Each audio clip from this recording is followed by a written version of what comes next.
नमस्कार मित्रांनो, मी सुरेश मुरलीधर कोडितकर. यूट्यूबवर जो आपला अनवट वाट नावाचा चॅनल आहे त्या चॅनलवर तुम्हा सर्वांचे स्वागत करतो. आपण नेहमी वेगळे विषय घेऊन येण्याचा प्रयत्न करत असतो आणि त्याच मालेमध्ये आज हा नवीन विषय घेऊन आलेलो आहे. नवीन विषय सांगण्याच्या आधी मला आपली जी एक म्हण आहे, जुनं ते सोनं, ती किती यथार्थ आहे, सार्थ आहे, हे ह्या व्हिडिओतला विषय तुम्ही समजून घेतल्यानंतर तुमच्या लक्षात येईल की जुन्या गोष्टी आपण टाळण्याचा, टाकून देण्याचा, त्या मागास आहेत, त्या गावंढळ आहेत असं सांगून त्याच्यावर पडदा टाकण्याचा आणि स्वतःला आधुनिक समजण्याचा प्रयत्न आपला चाललेला असतो. जेणेकरून मी सुशिक्षित आहे, मी व्हाईट कॉलर आहे, असा एक प्रकारचा अट्टहास शिकल्या सवरलेल्या लोकांमध्ये पाहायला मिळतो. तथापि जुन्या काळातल्या जुन्या गोष्टींमध्ये जे सत्व आणि तत्व राखलेलं होतं आणि ते राखत असताना त्याच्यामध्ये कलात्मकता असेल, त्याच्यामधून जो उद्देश साध्य करायचा आहे ते साध्य होणं असेल, केवळ चकचकीतपणा आणि न टिकणारं असं काही असेल, असं त्याच्यात टाळलेलं आपण पाहू शकतो. दणकटपणा, त्याच्यातून जो उद्देश साध्य व्हायचा आहे ते त्याला प्राथमिकता आणि त्याच्यानंतर कलात्मकता, अशा अनेक गोष्टी आपण त्याच्यामधून पाहू शकतो. मग त्याच्यामध्ये आज जर सांगायचा जो आपला मुद्दा आहे तो अशाच एका ह्याच्याबद्दल आहे. जुन्या काळातल्या आपल्याला माहिती आहे की आपली आजी असेल, आपली पणजी असेल, ग्रामीण भागात, शहरी भागात सुद्धा महिला असतील. पूर्वी शिक्षणाचं प्रमाण कमी होतं, त्यामुळे महिलांना दिवसभराची कामं आटोपल्यानंतर दुपारी थोडा वेळ शिल्लक राहायचा. त्याच्यामध्ये ते काही कुटीरोद्योग करत असतील, काही साधं काम करत असेल. उन्हाळ्यामध्ये उन्हाळी वाळवणं असतील, लोणचं, पापड, खारावडे, कुरडया, सांडगे आणि इतर ऋतूंमध्ये ते नेमून दिलेले कामं असतील, घरगुती कामं असतील, शिलाई काम असेल किंवा घरातली इतर काही कामं असतील, ते करायचा, त्या प्रयत्न करायचा. आता ह्याच मालेमधला एक दुसरा भाग असा होता की ह्या महिला घरामध्ये जी जुने कपडे आहेत, जुनी लुगडी आहे, जुनी पातळ आहे, चादरीचा फाटलेला तुकडा आहे, त्याच्यानंतर साडीचे काठ आहे, काठापदराची साडी जी आपण म्हणतो ते काठ आहे, अशा विविध चिंध्या, कापडाचे तुकडे ह्याचा वापर करून ते एक वस्त्र तयार करायच्या. म्हणजे ते वस्त्र पांघरायचं असं वस्त्र म्हणून किंवा अंथरायचं असं वस्त्र म्हणून कामाला यायचं. आणि पूर्वी चादर असेल, सतरंजी असेल, दुलाई असेल, शॉल असेल, ब्लँकेट असेल, ह्याच्यापेक्षा घोंगडी आणि घोंगडीनंतर गोधडी किंवा वाकळ अशा वस्तूंचा किंवा अशा अंथरूण पांघरुणाचा जास्त वापर व्हायचा. आणि घोंगडी जे पारंपरिक धनगरांनी तयार केलेले, म्हणजे पांढरी असेल, काळी असेल, त्याचा जो प्रकार आहे त्या प्रकारानुसार केलेलं ते अंथरण्याचं म्हणजे अंथरण्याचं साधन आणि त्याच्यासोबत ही वाकळ असेल किंवा गोधडी असेल ती कामाला यायची. आता गोधडी शिवणं ही एक प्रकारची साधनाही आहे आणि कलाही आहे आणि एकाग्रतेचं ते फार सुंदर उदाहरण आहे.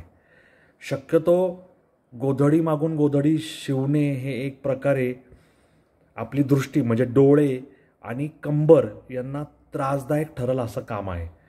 कारण गोधडी ही नुसती एकावर एक थर चढवलेत आणि टाके घातलेत असं नसतं. तर गोधडीला तिचे जे परीघ आहे त्या परीघावर योग्य पद्धतीने काठ आला पाहिजे. मध्यभागी थोडं आकर्षक रंगसंगतीचे कापडाचे तुकडे, चिंध्या त्या मध्यभागी घेऊन एक सुंदर असं, आपण त्याला काय म्हणतो, कलात्मक असं आकर्षक एक असं तयार झालं पाहिजे संकल्पन. आणि टाका हा ओबड धोबड, एक अशी दिशा ठरवून न पुढे गेलेला, असा वेडावाकडा जाणारा, नागमोडी वळणात असा चालत नाही. तो ज्याप्रमाणे रांग असते विद्यार्थ्यांची असेल किंवा रांगेत लोक उभे आहेत असं आपण म्हणतो, त्या रांगेनुसार सरळ रेषेत जाणारा छोटा टाका, मध्यम टाका, अशा पद्धतीचे टाके घालत जावं लागतं. आणि दुसरी महत्त्वाची गोष्ट, गोधडीचा आकार म्हणजे गोधडीचा जो थिकनेस आहे, ज्याला आपण जाडी म्हणतो, ती 4 मिलीमीटर, 5 मिलीमीटर, 6 मिलीमीटर एवढी पुरेशी असते. नाही तर गोधडी जड होते. त्यामुळे ती उबदारही हवी आणि जडही वाटता कामा नये. अशा पद्धतीचं आवरणं, म्हणजे जुन्या कापडांची असेल, जुनं लुगडं किंवा जुनं पातळ असेल, साडी असेल किंवा चादर सतरंजीचा तुकडा असेल किंवा इतर काही जे काही वापरायच्या वस्तू आहेत, टाकाऊ म्हणजे ज्या टाकून दिल्या जाऊ शकतात, पण ज्या इथे गोधडीत त्याचा सदुपयोग करायचा, अशा पद्धतीने आपल्या आजी असेल, आईची आई किंवा वडिलांची आई, पणजी असेल, खापर पणजी असेल, आपल्या चुलत आजी असतील, चुलत आजी असतील, आपल्या चुलती काकी असतील, आपल्या आत्या असतील, आपले ग्रामीण भागातील मावशी असतील, यांनी अशा पद्धतीच्या गोधड्या शिवलेल्या आहेत, ज्या आपण आज तागायत वापरत आहोत. आणि त्याची ऊब आपल्याला किती महत्त्वाची आहे हे थंडी आणि पावसाळ्याच्या ऋतूमध्ये कळतं. जेव्हा थंडीने माणूस कुडकुडत असतो, तेव्हा ही मायेची पांघरुणं, उबदार पांघरुणं अंगावर घेऊन आपलं बालपण सुशोभित झालेलं आहे. बालपणात आईच्या मायेची, आत्तेच्या मायेची, मावशीच्या मायेची, आजीच्या मायेची ऊब आपल्याला लागली आहे. त्या पांघरुणानेच आपल्याला सावरलेलं आणि सोबत दिलेली आहे असं म्हणायला काही हरकत नाही. गोधडी जितकी कुशल, उबदार, आकर्षक, तितकं त्या बाईचं कौतुक होतं की ही बाई खरोखर कलात्मक पद्धतीने अशी कामं करायला ती नक्कीच एक कुशल महिला आहे, कुशल कारागीर आहे असं म्हणायला काही हरकत नाही. आता मी जुनं ते सोनं अशासाठी म्हणतोय की पूर्वीच्या काळात याला आउटडेटेड किंवा मागस म्हणून हिनवलं जायचं आणि याच्याकडे दुर्लक्ष केलं जायचं. तथापि आता गोधडीला आधुनिकतेचा बाज आलेला आहे आणि अशा बाजातून शिवणकलेच्या आणि शिवण जे यंत्र आहे त्या साह्याने काही महिला गोधडी शिवायचं घाऊक काम घेऊन महिन्याला 4 ते 5 हजार रुपये उत्पन्न कमवत आहेत. तथापि ह्या गोधड्या या भडक, कमी जाडीच्या आणि मोठे टाके, टाका जो असतो सोयीने द्यायचा, त्या मोठ्या टाक्याच्या आहेत असं दिसून येतं. आणि ह्याच्यामध्ये ही जी गोधडी नावाची लोककला आहे ती लोप पावत चालली होती आणि ह्याच्यामध्ये नवीन ब्रँड आणण्याचा काही लोकांनी प्रयत्न केलेला आहे. त्याच्यामध्ये या कोल्हापूर मधील स्मिता राजेश खामकर यांनी संस्कार शिदोरी नावाचा एक ब्रँड तयार केलेला आहे आणि या ब्रँडमधून त्यांनी 2021 पासून ते ह्या गोधड्या तयार करतायत. लॉकडाऊनमध्ये कुटुंबाची आर्थिक घडी विस्करल्यानंतर महिलांना रोजगार देण्यासाठी हा ब्रँड त्यांनी तयार केला आणि गरजू महिलांना त्यांनी ह्या गोधडी शिवायचं प्रशिक्षण दिलेलं आहे आणि गोधडीचे विविध पॅटर्न त्यांनी तयार केलेले आहेत. माझ्याकडे जी माहिती आहे त्याच्यावरून मी तुम्हाला हा सांगण्याचा प्रयत्न करतो आहे. आणि त्याच्यामध्ये त्यांनी विविध पद्धतीची आधुनिकता आणलेली आहे. त्याच्यामध्ये बाळाच्या मऊदार दुपट्यापासून ते हॉल, किचनमधील कार्पेट, सिंगल डबल बेडसाठी गोधडी, दुपट्टा पॅटर्न, अशा वेगवेगळ्या आकारात आणि डिझाईनमध्ये गोधडी निर्मिती केलेली आहे. त्याचसोबत त्यांनी भेटवस्तू देण्यासाठी बटवा, वॉल हँगिंग, कार्पेट आदी प्रकारही गोधडीच्या पॅटर्नमध्ये, म्हणजे कापडाला कापड, त्याला अस्तर, अशा पद्धतीने देण्याचा प्रयत्न केलेला आहे. आणि महिलांचं सक्षमीकरण, महिलांच्या कलात्मकतेला वाव आणि स्वतःच्या म्हणजे महिलांचं सबलीकरण या माध्यमातून होत आहे. गोधडीचं पुनरुज्जीवन होत आहे. नवीन संकल्पन आणि रंगसंगतीच्या आकर्षक असे एक नवीन त्यांनी पोत बाजारात आणलेले आहेत. म्हणजे त्याला आपण नवीन प्रपत्र, प्रोफार्मा असंही आपण म्हणू शकतो, साचा असंही आपण म्हणू शकतो. आणि हे नवीन कापड आणून त्यांची जी आकर्षक गोधडी करायचा प्रयत्न आहे तो आजच्या काळाला सुसंगत असा आहे. आणि मागच्या पिढीतल्या महिला या घरात उपलब्ध असणारं कापड असेल, तुकडे असतील कापडाचे, लुगडं पातळाचे काठ असतील, त्या माध्यमातून या गोधडी तयार करायच्या.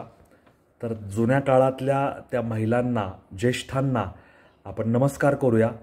आणि आधुनिक काळातलं या अशा संस्कार शिदोरी नावाचा ब्रँड घेऊन येणाऱ्या स्मिता राजेश खामकर आणि त्यांच्या ज्या सहकारी महिला आहेत त्यांचं सुस्वागतम करूया की त्यांनी जुन्या लोककलेला, जुन्या हस्तलोककलेला आधार दिलेला आहे, तिचं पुनरुज्जीवन केलेलं आहे आणि त्याला नवा बाज देऊन त्यांचं उत्पादन आजच्या आधुनिक काळात, म्हणजे जिथं मॉल, मल्टिप्लेक्स आहेत किंवा जिथं आधुनिकता आहे त्या काचेच्या दालनांमध्ये गोधडीला त्यांनी मानाचं अग्रस्थान मिळवून दिलेलं आहे असं म्हणायला काय हरकत नाही. तर गोधडीला मिळाला आधुनिकतेचा साज, अशा पद्धतीचं हे माझ्या वाचनात आलं होतं. आणि 1000 महिलांच्या सहभागातून त्यांनी पूर्वी 21 बाय 21 फुटाची महागोधडी करवीर निवासिनी अंबाबाईच्या चरणी अर्पण केली होती. तर आपणही या महिलांना नमस्कार करूया, करवीर निवासिनी अंबा महालक्ष्मी मातेला नमस्कार करूया आणि या सगळ्यांना शुभेच्छा देऊया की असंच काम करून तुम्ही पुढे जात राहा, महिलांना आधार देत राहा, त्यांचं सबलीकरण करा. ग्रामीण बाजाच्या ह्या लोककलेचं, महिलांच्या हातात असणाऱ्या ह्या कौशल्याचं असंच जतन करत करत महाराष्ट्रभूमीतल्या या एका सुंदर जुन्या कलेला आधार द्या. मी जे सुरुवातीला सांगितलं, जुनं ते सोनं, हे या अर्थाने होतं असं तुम्हाला आता कळालं असेल, याबद्दल माझ्या मनात शंका नाही. गोधडीचं तंत्र वापरून अनेक प्रकारच्या कलाकृती बाजारात येत आहेत आणि त्याला बियॉन्ड स्टिच म्हणजे काय, बियॉन्ड स्टिच किंवा याला म्हणजे शिवणे, स्टिच म्हणजे शिवणे, टाका घालत जाणे, अशामध्ये वॉल हँगिंग असेल, पडदे असतील, आकर्षक रंगसंगती असेल, डिझाईन असेल, पेंटिंग असेल, अशा पद्धतीने ह्या गोधडीचं तंत्र वापरून दुलई आणि पेंटिंगसुद्धा पुढे येत आहेत. तर तुमचं काय म्हणणं आहे या विषयावर ते मला जाणून घ्यायला आवडेल. तुम्ही जरूर मला तुमच्या मतांशी, अभिप्रायाशी अवगत करा आणि कॉमेंट बॉक्समध्ये तुमचं मत लिहायला विसरू नका. आपला जो हा यूट्यूबवरील अनवट वाट नावाचा चॅनल आहे तो लाईक, शेअर, सबस्क्राईब करायला विसरू नका. समविचारी लोकांपर्यंत आपला चॅनल पोहोचवा आणि या अनवट वाटेवरचे प्रवासी व्हा, अशी माझी या निमित्ताने तुम्हाला विनंती आहे. धन्यवाद. जय हिंद, जय महाराष्ट्र, वंदे मातरम, जय श्रीराम, जय जगन्नाथ, जय सनातन. धन्यवाद.